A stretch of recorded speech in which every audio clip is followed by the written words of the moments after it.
আসসালামু আলাইকুম। রাসূলুল্লাহ সাল্লাল্লাহু আলাইহি সাল্লামের জীবনের ধারাবাহিক আলোচনার এই অংশে সবাইকে স্বাগতম। এখন যেটা নিয়ে কথা বলবো, রাসূলুল্লাহর পিতা আব্দুল্লাহ সম্পর্কে। আব্দুল মুত্তালিব কুরাইশদের সর্দার। তার ১০ ছেলে ও ৬ মেয়ে। তিনি সন্তানদের মধ্যে থেকে একজনকে কুরবানি করার ইচ্ছা পোষণ করলেন। এই কথা তিনি সন্তানদেরকে জানিয়ে দিলেন। কাকে কোরবানি করবেন তা ঠিক করতে আব্দুল মুত্তালিব লটারির ব্যবস্থা করলেন। তিনি তীরের মাথায় সন্তানদের নাম লিখে পরীক্ষা করলেন। পরীক্ষায় আব্দুল্লাহর নাম উঠল। ছোট ছেলে আব্দুল্লাহ।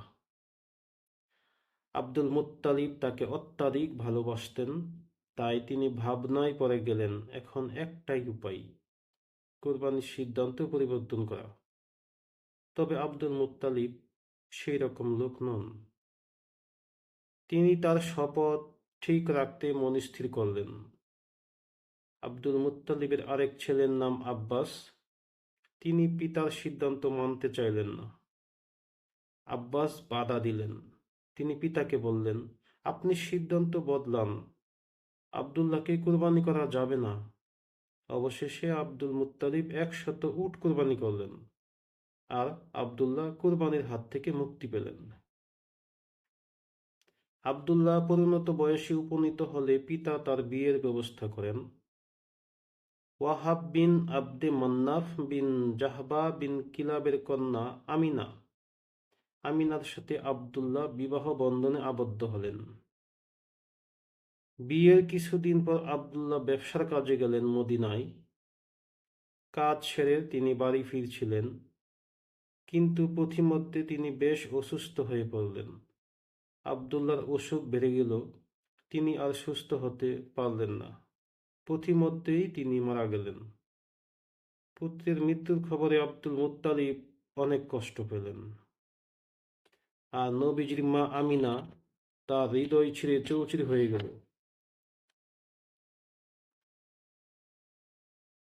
তারপর ৫৭০ সাল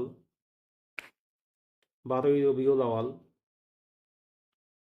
সোমবার, শুভে সাদিকের সময়, তখন মা আমিনার ঘর আলোয় ঝলমল করে উঠল।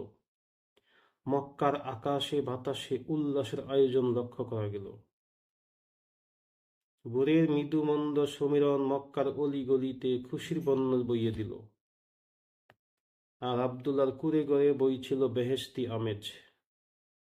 এমন মনোরম পরিবেশে দুনিয়ায় এলেন এক মহামানব। মা আমিনার কুল পরে এলেন দুনিয়ার সেরা শিশু। শিশুর জন্মের খবর শুনে আব্দুল মুত্তালিব উল্লাসে ফেটে পড়েন। প্রিয় নাতিকে কোলে তুলে তিনি ছুটে গেলেন কাবার চত্বরে। পবিত্র কাবাকে সামনে রেখে আব্দুল মুত্তালিব নাতির জন্য আল্লাহর কাছে শুকরিয়া আদায় করলেন। তারপর তিনি নাতির একটি সুন্দর নাম রাখলেন। নাম তার রাখা হলো মুহাম্মদ। মুহাম্মদ অর্থ প্রশংসিত।